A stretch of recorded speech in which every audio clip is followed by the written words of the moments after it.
नमस्कार, स्वागत है आपका वी टाइम न्यूज पर और आपके साथ मैं हूं पहली चौहान। बढ़ते हैं खबरों की ओर। भरतपुर से तृणमूल कांग्रेस के विधायक हुमायूं कबीर की डॉक्टरों पर टिप्पणी के विरोध में मुर्शिदाबाद के जिला मजिस्ट्रेट के पास आईएमए प्रतिनियुक्ति को बहरामपुर भेजा गया है। गुरुवार दोपहर आईएमए बहरामपुर इकाई के सचिव और राज्य सहायक सचिव रंजन भट्टाचार्य और अन्य सदस्य बहरामपुर जिला प्रशासनिक भवन के सामने पहुंचे। उन्होंने कहा, कल हमने मुर्शिदाबाद जिला मजिस्ट्रेट मुर्शिदाबाद के पुलिस अधीक्षक और मुख्यमंत्री कार्यालय में डॉक्टरों के लिए सुरक्षा की मांग करते हुए एक प्रतिनियुक्ति दर्ज कराई। उन्होंने कहा, अगर डॉक्टरों पर किसी भी तरह से हमला होता है तो हुमायूं कबीर को जिम्मेदारी लेनी होगी।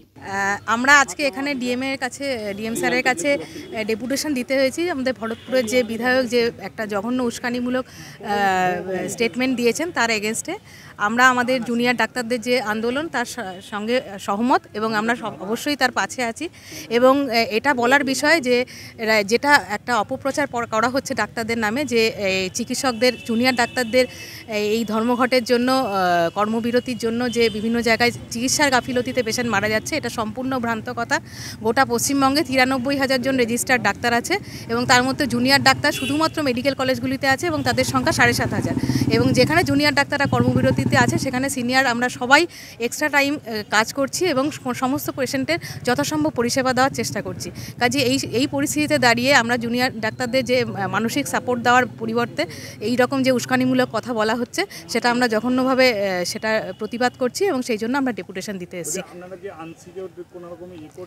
হ্যাঁ, এইরকম উস্কানিমূলক কথা হলে তো হসপিটালে আমরা আনসিকিউর ফিল করতেই পারি। হসপিটাল আমাদের সময় যেখানে নিরাপত্তার দাবিতেই হয়েছে, আজ এত একটা জঘন্য ঘটনা ঘটে গেছে, তো সেখানে যে কোনো মুহূর্তে এই উস্কানি যিনি দিয়ে থাকেন যিনি একজন বিধায়ক, তাহলে যে কোনো মুহূর্তে যে কোনো জায়গা থেকে আমাদের সিকিউরিটির অভাব হতেই পারে, যে কোনো সময় কোনো মব অ্যাটাক বা কিছু হতেই পারে, সেটা আমরা অবশ্যই আনসিকিউর ফিল করছি। আমরা এটা দাবি রাখছি যে উনি জনসমক্ষে যেরকম বিবৃতি দিয়েছেন সেরকম জনসমক্ষে সবার কাছে একটা ক্ষমা প্রার্থনা করুন। এটা আমরা যেটা ডেপুটেশন দিয়েছি সেটা আমরা এসপিকেও ফরওয়ার্ড করছি এবং অবশ্যই কলেজের প্রিন্সিপাল, মেডিকেল কলেজের প্রিন্সিপাল এবং সিএমওইচকে ফরওয়ার্ড করছি।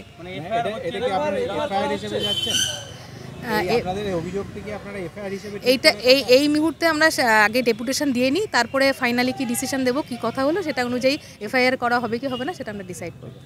মাননীয় মুখ্যমন্ত্রী, স্বাস্থ্যমন্ত্রী তথা পুলিশ মন্ত্রী আমাদের রাত্রি সাথীর অ্যাপের কথা বলেছেন, অপরাজিতা আইনের কথা বলেছেন, কিন্তু দিনে দুপুরে যেভাবে চিকিৎসকদের থ্রেটনিং করা হচ্ছে, মুর্শিদাবাদের ভরতপুরের বিধায়ক যে কথা বলেছেন তাতে আমরা ভীষণভাবে তার তীব্র নিন্দা করছি।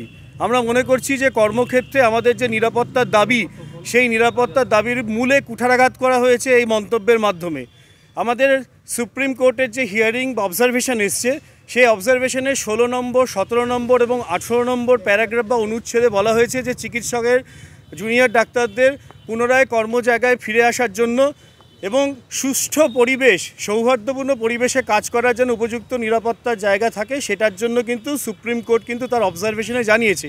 কিন্তু ভরতপুরের বিধায়ক যেরকম মন্তব্য করছে তা থেকে আমরা আতঙ্কিত, কিভাবে আমরা সুপ্রিম কোর্টের আদেশ মানব, কারণ আমরা তো চাই সুপ্রিম কোর্টের অর্ডার কমপ্লাই করতে, কিন্তু এখানে আমাদের যদি স্বাস্থ্য দপ্তর, আমাদের প্রশাসন যদি সহায়তা না করে তাহলে আমরা যাব কিভাবে? কারণ মনে রাখতে হবে, আমরা বেলুন নই, ফানুস নই, বা আমাদের সাইকেলের চাকার হাওয়ার মতো আমরা এরকমভাবে চুপসে যাব না। তাই যে বিধায়ক মন্তব্য করেছেন তার তীব্র নিন্দা করছি। আমরা যদি এই মুর্শিদাবাদ জেলায় কোনো সরকারি বা বেসরকারি চিকিৎসকের উপর কোনো রকম আঘাত আসে এই উস্কানিমূলক বা প্ররোচনামূলক মন্তব্যের জন্য, তার জন্য সম্পূর্ণরূপে দায়ী থাকবেন ভরতপুরের বিধায়ক এবং তার দৃষ্টান্তমূলক শাস্তি চাই এবং তার এই মন্তব্যের পরিপ্রেক্ষিতে তার যে ক্লিপিং সেটা সমেত আমরা আজকে ডিস্ট্রিক্ট ম্যাজিস্ট্রেট এবং সুপারিনটেন্ডেন্ট অফ পুলিশ মুর্শিদাবাদকে ডেপুটেশন দিচ্ছি এবং আমাদের এই কমপ্লেনকে এফআইআর হিসেবে যাতে ট্রিট করা হয় তার দাবি জানাচ্ছি। কারণ এরকম জনসমক্ষে তিনি যদি এরকম মন্তব্য করেন তাহলে তার উপযুক্ত শাস্তি দরকার। প্রসঙ্গত জানিয়ে রাখছি যে ইতিপূর্বেও আমরা ডিএম অফিসে ডেপুটেশন দিতে এসেছিলাম, কিন্তু আমরা ডিএম অফিসের ডিএমকেও পাচ্ছি না। তিনি কোথায় চলে যাচ্ছেন এবং তার জায়গায় তিনি আরেকজনকে দায়িত্ব দিচ্ছেন এই ডেপুটেশনে নেওয়ার জন্য। আমাদের কিন্তু অনেক মেরুদণ্ড তৈরি আছে, সিদ্ধারা নিয়ে কিন্তু এরপর আমরা ডিএম মুর্শিদাবাদকেও দিয়ে যাব যদি তিনি সৎসাহস না থাকেন, কারণ আমরা কোনো সমাজের সুপ্রতিষ্ঠিত মানুষ, সমাজের প্রথম সারির হিসেবে গণ্য করা হয় চিকিৎসকদের।